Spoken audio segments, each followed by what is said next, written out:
Hello everyone, this is POW Ponder on Weather. In this update, we've got a major snowstorm with severe weather, damaging winds, and heavy snow.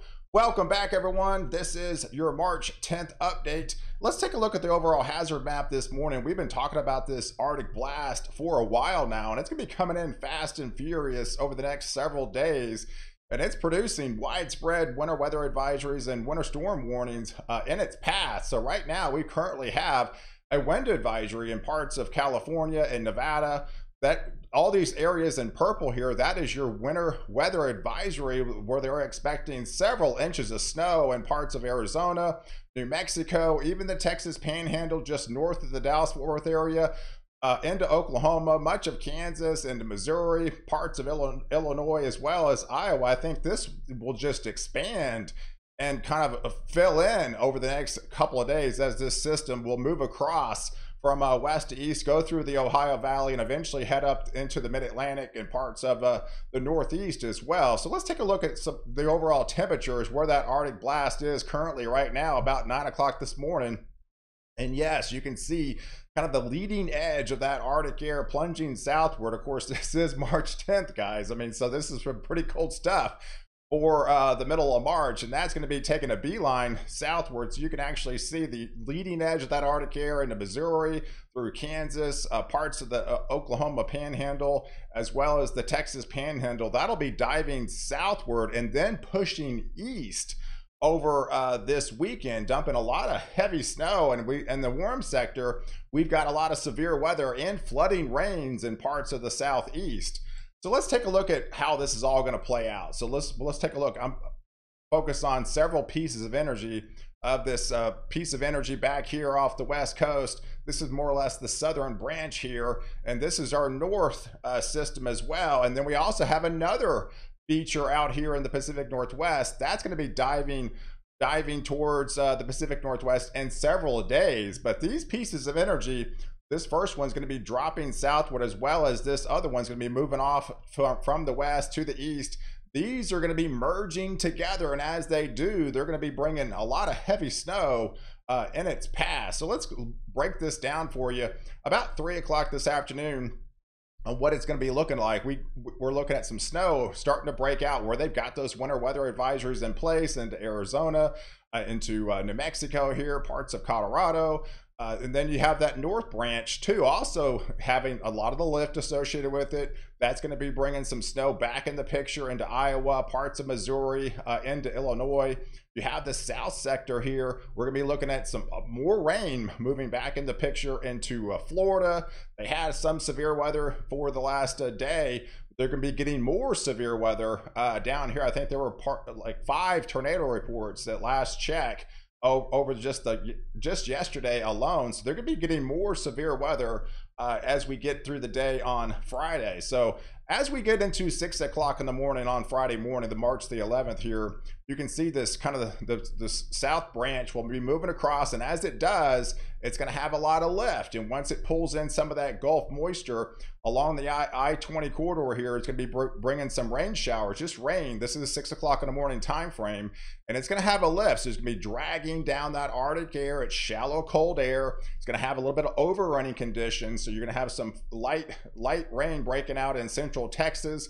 Some of this, where it could be cold enough, could transfer over to some like freezing drizzle, freezing rain, and then if not some sleet. I think it's going to be all snow by then into the Texas Panhandle, into New Mexico, and to parts of Oklahoma here, through Missouri, through Illinois, through Indiana, as well as Michigan, as this Arctic air will continue to plunge south. And as it does, it's going to be drawing that more Gulf moisture associated with it too. So you have the lift on the south side. This should be just all rain in parts of central Texas. But once you get a little bit further north, where the temperature is going to be, 32, 31, maybe 30 degrees, just kind of north of the DFW Metroplex, some of this could be associated with some freezing drizzle, freezing rain. That could be transferred to just a kind of a light dusting, or possibly up to a ½ inch, maybe an inch, just maybe north of the Dallas-Fort Worth area and along the Red River, several inches into parts of Oklahoma, getting into Missouri. And then the south side, yeah, that's where it's going to have that a lot of lift. Once it taps into that low-level jet, we're going to be looking at more rain and a lot of heavy rain back into the Florida Panhandle, into parts of Alabama here, into Georgia, and to South Carolina, where you've got that north branch going to be, these are going to be starting to fill in and kind of merge together. So we should have that snow extending parts into Ohio by then. But look at the temperatures. I mean, look at the afternoon temperatures for, March the 11th at 3 o'clock in the afternoon. Yeah, look at the Arctic air. I mean, this means business for, March standards. You got widespread 30s. That's why you're going to have some of that snow breaking out just to the north of here. So that extends through Arkansas, through Oklahoma. It dips all the way down into Texas. You got widespread 30, 32 degrees. You're right at about that freezing temperature in and around the Dallas-Fort Worth area with that light freezing drizzle, light snow. We're not talking much precipitation here, but there is a chance you could get a little snow flurries, or especially if you live north of Dallas, definitely in as much of Oklahoma. And then there's the south side. You got the warm sector, so you're gonna have to be dealing with all that heavier rain, and if not severe weather by the time you head into portions of the southeast. In fact, the Storm Prediction Center has highlighted another slight risk for severe weather going into tomorrow for places into Jacksonville, into Mobile, again, into Tallahassee, into Savannah, back into Gainesville, anywhere from essentially New Orleans all the way through portions of North Carolina could be under the gun to see in some of those stronger, heavier wind gusts, or those 60-mile-per-hour wind gusts. And some of those could not be severe, and if not, some of those could be a couple tornadoes. Is definitely not out of the question, essentially from New Orleans all the way up through Fayetteville. But really kind of the bullseye is into Jacksonville, into Tallahassee, going up through Savannah, back into Gainesville. Could be, Columbia, South Carolina could be under the gun. Just seeing some rotation. A couple of tornadoes is definitely not out of the question. Heading into the late afternoon, into the late evening hour time frame of this particular setup, as that system will be moving across. But to the north of there, we've got all snow, so we should be over with in Dallas, and that'll extend into parts of East Texas once we get into that midnight time frame. Yes, even parts of, say, Shreveport could be picking up just a little dusting of snow, a dusting of snow in parts of north Mississippi here. The snow will be reaching parts of western Tennessee by then, western Kentucky. Then you got, of course, all rain to the south of there, with if not some heavier, if not flooding rains.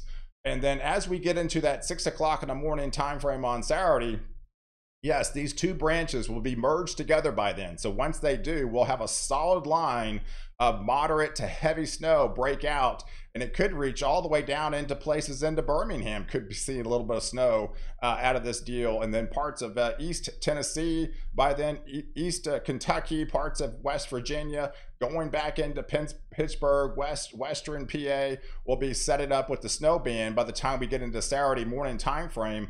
And then the southeast, where they don't really get into the Arctic air, will be in the warm sector. So once the severe weather threat ends, you'll still be dealing with those heavier rains, as those convective training bands of thunderstorms will be tailing across through the Carolinas and up the coastline, then through portions of Delaware. But as we get into that noon time frame on Saturday, that cold air will just continue to push off into the east.